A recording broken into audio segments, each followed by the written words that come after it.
अब ऐसा कौन उपाय है जो हमेशा खुश रह सको, हमेशा प्रसन्न रह सको, हमेशा मुस्कुरा सको, हमेशा हंस सको, हमेशा आनंद में रह सको? तभी तो आपका जीवन अट्रैक्टिव होगा, इफेक्टिव होगा, इम्प्रेसिव होगा। तो ऐसा क्या उपाय है? ऐसा उपाय मैं बता देता हूँ। ये उपाय अभी बता दूं कि कल बताऊं? ये भी अभी बता देता हूँ।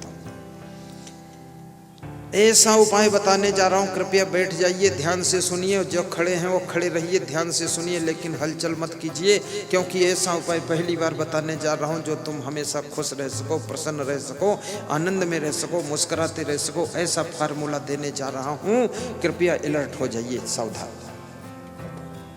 देखो क्या उपाय है। आपके मन की भावना पवित्र होना चाहिए।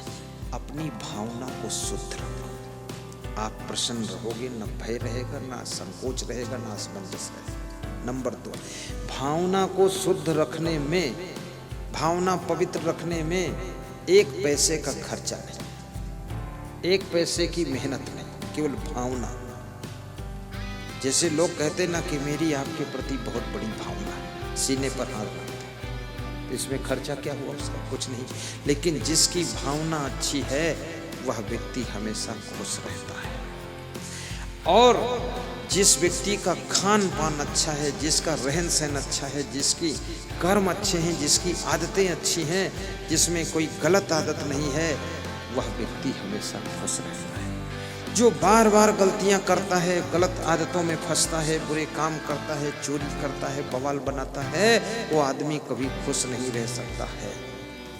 एक लड़का टेंशन में बैठा था, छोटा सा बच्चा था, तो मैंने कहा तू क्यों मुंह ऐठ रहा है, तू खुश रहे, तेरे को क्या टेंशन? तो उसके पड़ोस में दूसरा लड़का था, उसने बताया ये किसी के गाड़ी की हवा निकाल कर आया है, इसलिए बैठा है टेंशन। तो मैंने कहा तूने हवा निकाली है? बोले मैंने निकाली है। तो हमने कहा तो फिर टेंशन क्यों? बोले हवा जिसकी निकाली है गाड़ी की वो जान जाएगा तो मुझे मारेगा, इसलिए टेंशन।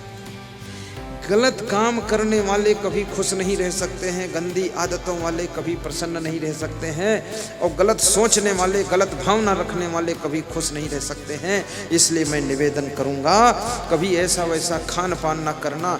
और जो दूसरों को दुखी करते हैं वह भी कभी खुशी नहीं रह सकते हैं। जो अपनी माँ को दुख देगा वो खुश नहीं रह सकता, जो सासू को पीड़ा देगी बहू वो खुश नहीं रह सकती, और जो अपने बहू को प्रताड़ित करेंगे वे खुश नहीं रह सकते, जो पति को दुख देगी वो पत्नी कभी सुखी नहीं रह सकती, और जो अपनी पत्नी को प्रताड़ित करेगा वो इंसान कभी सुखी नहीं रह सकता है। जो दूसरों को प्रसन्न करने की कोशिश करता है वो खुद ही बहुत प्रसन्न रहा करता है। और इस दुनिया के अंदर कितनी भावना बिगाड़ लो, कार्य बिगाड़ लो, आदतें बिगाड़ लो, इसमें जो कुछ नुकसान होगा 90% आपका नुकसान होगा, और फायदा होगा आपका ही 90% फायदा होगा। जैसे कोई बेटा दारू पीने लगा, लफंगेबाजी करने लगा, तो याद रखना माँ बाप तो थोड़े दिन में मर जाएंगे, लेकिन फिर आगे चल करके दारू पीने का रिजल्ट तो आपको ही भोगना पड़ेगा। आपकी प्रॉपर्टी बिक जाएगी, कार्य सब बिगड़ जाएगा, आप दरिद्री हो जाएंगे, समाज में सम्मान खत्म हो जाएगा, जो आपका विकास था वो रुक जाएगा और विनाश शुरू हो जाएगा, और फिर इसका रिजल्ट तो आपको ही भोगना पड़ेगा। इसलिए खान पान को भी सुधारिए। तो कबीर साहब कहते हैं, आया है सो जाएगा राजा रंग फकीर, एक सिंहासन चढ़ चले एक बांधे जात जंजीर। और भाइयों बहनों, कृष्ण कहते हैं, युक्ताहार विहारस्य युक्त चेष्टस्य कर्मसु युक्त स्वप्नौ बोधस्य योगो भवत् दुःखः। कृष्ण कहते हैं उनके दुख सदैव दूर हो जाते हैं जिनका आहार विहार यथा योग्य है, जिनके कर्म यथा योग्य है, और जिनका शयन और जागरण यथा योग्य है, उनके जीवन के दुख दूर हो जाते हैं और वही योगी कहे जाते हैं। आपका जीवन मंगलमय हो ऐसी शुभकामना करता हूँ। सीधे बैठ जाइए, अभी कोई उठना मत, समय पर सत्संग को विराम दे दूंगा, चिंता करना मत। आपके लिए सत्संग पर्याप्त सुना चुका हूँ, अब मंत्र पढ़ने वाला हूँ।